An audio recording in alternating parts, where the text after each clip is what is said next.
Hello, welcome to Danny Leo GT and OGL. Um, Cohesive reaction, that ain't the right word. Anyway, we're going to react together. And we're going to be doing, hey, he's the voice, right? Mr. John Farnham. Farnham. I said that all backwards, didn't I? And we're going to go back to the only song that we have not covered from the 1989 John Farnham and the Melbourne Symphony Orchestra Live, which was remastered in 2002 and 2006, looks like. But the DVD came out in 2006. Country, Australia. Damn it, don't put no Austin in front of it. Australia. I learned that. The genre is rock, pop rock. And now I can see why you all, is that right? I can see why you all have talked about the encore being such a big deal, because I think you've done it 3 times. I hear my air conditioner is on, so I'm going to bring OGL in right after I turn that off. So, to be continued. All right, I'm back, and we'll call my partner in crime in, OGL. How we doing, Danny? Doing great, man. Are you ready to go back to that concert hall where tore the whole damn studio apart? Yeah, that, and we're going back to the originator of this rabbit hole of Aussie music that we've been enjoying so much. John Farnham was the first. So I know we think we've done the duet together at the same time, yes, but this may be the first pure Farnsey video we've done together. I believe it is. As far as simultaneously. Looking forward to it. So yeah, I see why it was such a big deal about the encore. Pressure Down, Two Strong Hearts, Age of Reason, Beyond the Call, Blow by Blow, We're No Angels, Please Don't Ask Me, Comic Conversations, interesting. One, Reasons, Playing to Win, You're the Voice, which we all know, we've seen that one. A Touch of Paradise, and then Help, which is our most popular video on the channel. Sadie, the Cleaning Damn Lady. And then the ACDC cover of It's a Long Way to the Top If You Want to Rock and Roll. So this whole time I haven't been pronouncing this, or couldn't come up with the correct words in the correct order for the title of this song, not knowing it was the ACDC cover. Yeah, for some reason, sometimes it's like usually when it's the ACDC version being referenced, they just call it A Long Way to the Top. But for some reason, like when this version is referenced, it's a long way to the top if you want to rock and roll. So it does sometimes feel like it's 2 different songs, even though it's the same one. I agree. And also, for those wondering, Denny was reading off the track list of the video that documented this concert. So basically, this is was it the encore, the last song of the evening that they did? No, there was one more after this one. Okay.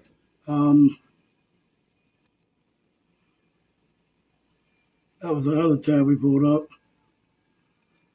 But just, something to take into account when we're watching this. I mean, we've talked about John's power and his stamina and his ability to, keep that throughout a show. But, when we watch it, just take into account that this is way, way deep into a show. So he's already been pouring his heart out for a couple hours. Right. Don't You Know It's Magic is the only song after this one. Okay.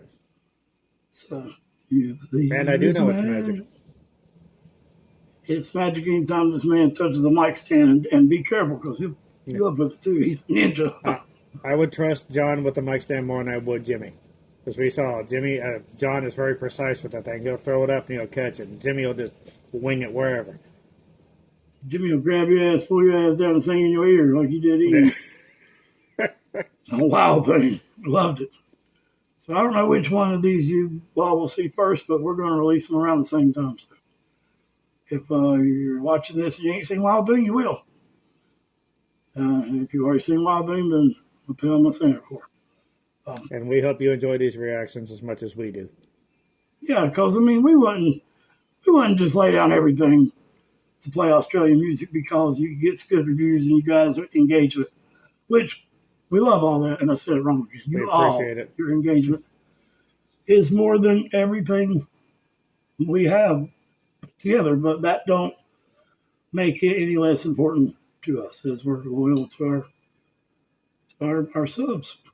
If anything, that's just a very fortunate result. Yes. The music has been awesome. 100%. So it's, even if these things were getting 50 views, I think we'd still be doing them just because they rule. So totally agree. Yep. But that having been said, we are super grateful and super thankful for y'all's your support and your engagement, and comments and that sort of thing. So thank you all so much. It's a perfect relationship. I think we're all getting a lot out of it. I see, Army, we love you, and it's actually on our Memorial Day, which is, I guess, while I got my American flag hat on, I released a version of Star Spangled Banner earlier and kind of gave my feelings on that. So, yeah, I said it all. So that's all there is to say. Might want to watch it. Get your popcorn ready. So let's do these as American citizens. Now let's head to Melbourne. Let's head to Melbourne. That's right. But I'm a little intimidated, man. I mean, where's my damn lightsaber? All right. John makes you throw it sometimes. Be careful.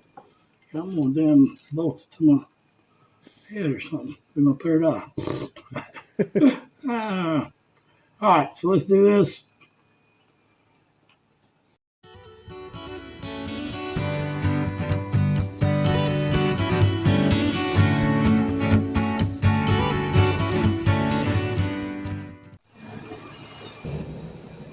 All right, so I've been a little nervous about going back to Melbourne here. John and his damn mic stand. So, ACDC cover.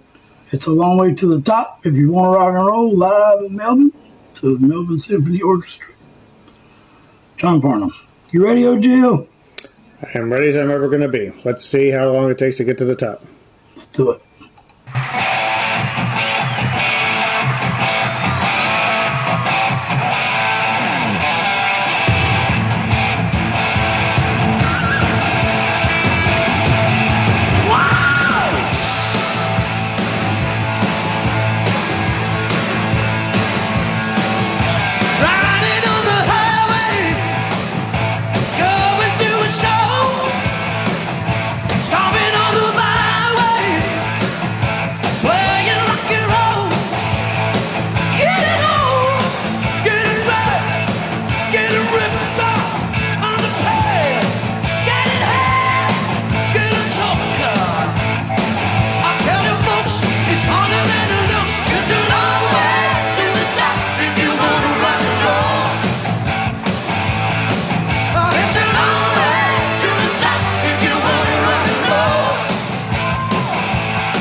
First, that's a big damn saxophone. That thing was huge. It was bigger than I am.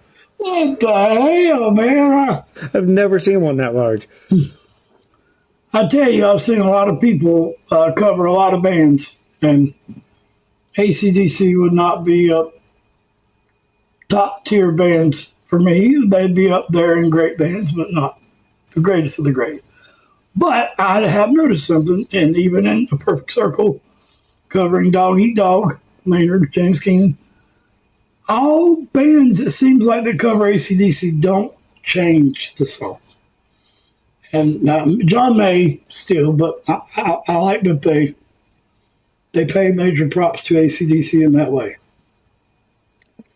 I think ACDC is really good at writing very compact, very catchy songs that are relatively simple. Nothing particularly complex. I think that's why, God, so many bands have covered AC/DC. It's like, I think if you're a rock band, it's almost considered like at some point in time you have to do an AC/DC cover, but like they're there's nothing advanced about their approach, but they're really good at it. Their stuff, it's simple, it's catchy, it's infectious, it has a lot of energy, and John's doing a great job with this one. It's cool to see him rough up his vocal delivery a bit. So two things that have struck me besides John's awesomeness, which we're getting used to at this point. Although I do like the rougher edge that he's adding. If anyone ever asks what time or when this concert took place, I will simply say there are like 5 mullets on stage. When do you think this took place? Like the guy with the fucking guitar and like the suit jacket and the giant mullet, that is like the 80s manifest as a human. You know, so the saxophone looks like my go-to did in the 90s. that ginormous saxophone that has to weigh more than the guy playing it. So yeah, it's the 80s are strong with this, but yeah, it's you can see how the song has a timeless quality because it's just fun to bop to. I bet it's really fun to sing. And John looks like he's having a blast, but I think John will have a blast pretty much singing anything. But again, he's rising to the occasion here. Like his upper register sounds really clean and really strong. And when he wants to add that distortion and stuff, like that scream he started off with, I think old Jimmy would be proud of that one. So yeah. I'm gonna say, and don't crucify me, ACDC fans. I'm a huge Bon Scott fan. Not that huge on Brian Johnson, but this is Bon Scott days, right? Yes, sir. Yeah, like Doggy Dog and such. Mm-hmm. Dirty Deeds and yeah. Although Thunderstruck may be their best song, and that's Agreed. Brian, right? Yes. Yeah. It gets confusing when singers switch up, but it's all right. It's all good. So we are on somewhat of a limited schedule, so we'll start this over. We'll pause it a couple times. We'll do the best we can. We had a call just come up, but hey, we got this. Oh yeah. We can always make time for John. Let's do it. Start it over.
Dude, wow.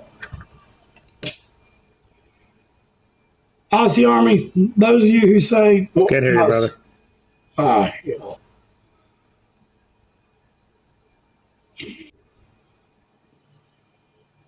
All right, so little technical difficulties there. My mic pulled out. OG couldn't hear me. You guys could later that out. All right, so... Look at that as so the story of our lives, just even communicating with each other. Just random mics going out and stuff like that. So, welcome to our world, ladies and gentlemen. No doubt. Our Oz was not as Yes. cool. So the audience engagement, man. What I was going to say when my mic pulled out is, stay clean, Danny. No dirty thoughts. Excuse me. Those of you that were there, I'm totally jealous because that had to be amazing. The orchestra is getting up, and the violins are with the power chords, and excuse me, and John has a tambourine in his hand, and the saxophones, the guitar, I haven't noticed the orchestra as much in the help and the voice versions of this DVD 1989 concert as much as I have in this. What do you think? I actually completely forgot that there was an orchestra in there when they were doing the original part. This is just like it's ACDC, and you don't think of like the symphonic works of ACDC. But like when they did that call and response bit with the orchestra and the guitar, that was perfect integration of the orchestra there. I thought that was awesome. And I'm just remembering that this is like the last song before the end of the concert. Yeah. And John is like sweating. He's clearly been, pouring his heart out, and he sounds so clear and so strong still. Like he obviously takes really good care of his voice, and he's still like he hasn't let up an inch with his audience engagement. He hasn't gone up into the cheap seats yet, like like we've seen Jimmy Barnes do. But yeah, like he's interacting with the fans. He's making them feel like part of the show. Yeah, John's a national treasure, no doubt.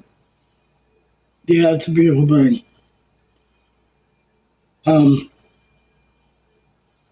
The mind off that saxophone though. That saxophone was like it's just going to inhale the entire building.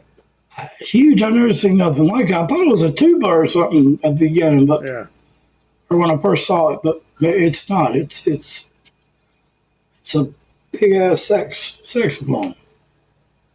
Saxophone. I'm hoping he gets to cut loose with a solo on that thing just so I can hear what it sounds like. Saxophone home. Yeah. Sorry. All right, let's get back to it. Right. I backed it up a little bit.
Oh Lord, where's John going?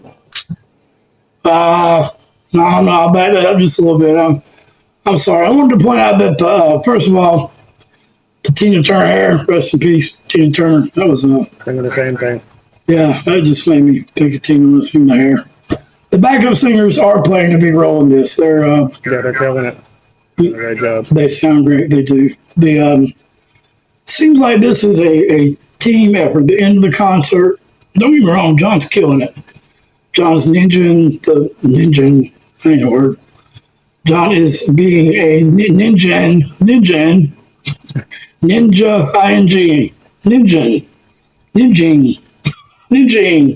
Anyway, yeah, he's acrobatic with that damn mic stand. And the orchestra and everybody just seems to be engaged and engulfed in the moment, which is really beautiful. And something was just happening there. Conductor was running. I thought it was John at first, but it's not. John's going to like meet him or something. So, no GL thoughts before we go back?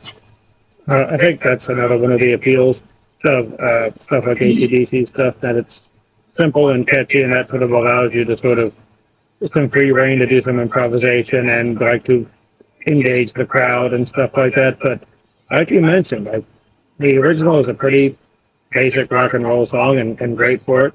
But this is a really complex arrangement they've got going with this. They've got keyboards, they've got the backup singers, they've got the symphony orchestra, they've got the killer lead guitar, got the guy with the guitar. There's a whole bunch of moving parts going on for this. So it's a simple song, but they've crafted something that's deceptively complex without taking away from the catchiness and the immediacy of the original. That is not an easy thing to do. So once again, major props. I agree. I haven't heard a lot of Bon Scott covers. I've heard covers of a lot of different songs.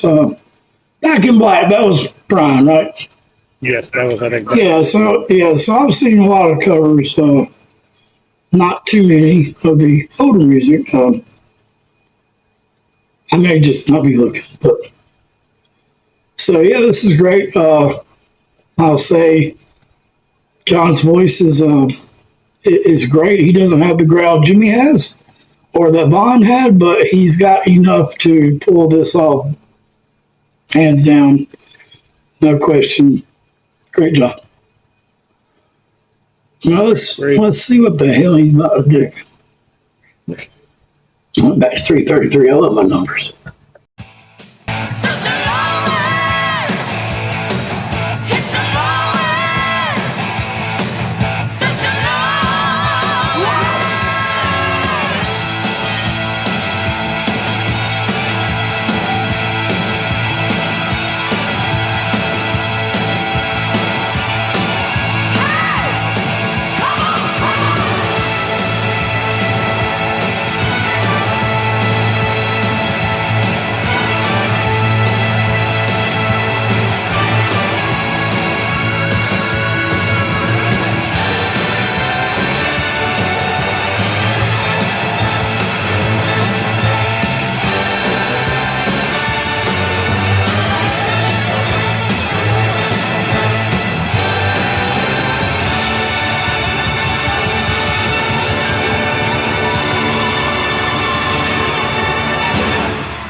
I love you. Thank you very much. Bye-bye.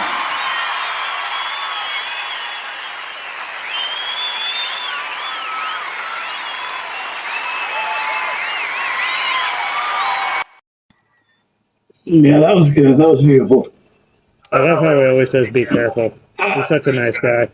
I was wondering how many times he told the crowd that night to be careful.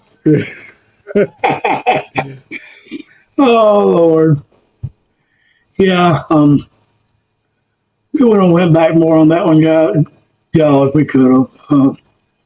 It's actually... Once we get going, this would have been like a 3-hour reaction. Yeah, we had some technical difficulties that aren't necessarily of the technical sort. Moving things around. OGL got us on their phone. Thank you, OGL. And It was a pleasure. I'm still trying to work it. But for a night that was Jimmy Brown and John Farnham. I mean, Jimmy Barnes. Or Jimmy Brown, who the hell is that? And Jimmy Barnes and John Farnham. Barnesy and Farnsey. Yes. Yes. Damn it. I think you got to do the wild thing to get to the top if you want to rock and roll. I think that is more true than you will ever realize. Yeah. As Fleetwood Mac. Sorry, I love you, Stevie. I love you, girl. I still love you. But yeah, just Google the Fleetwood Mac story if you want to know. Now, if you're in the mood for a good soap opera, because that's basically what it is. Yeah, But, for a big orgy.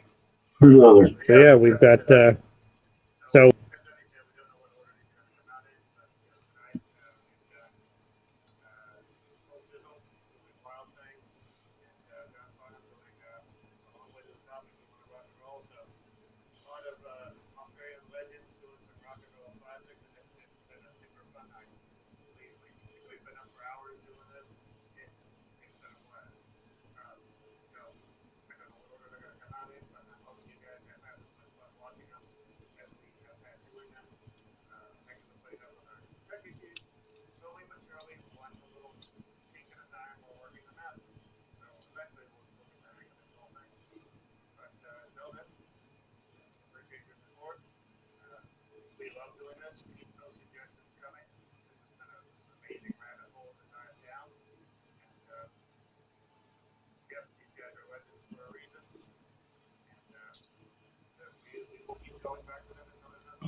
So my battery's red as hell. Mental health is real. Charging your batteries is part of the start too. It does. So yeah, John Farnham. Peace out. OGL, OGT. House.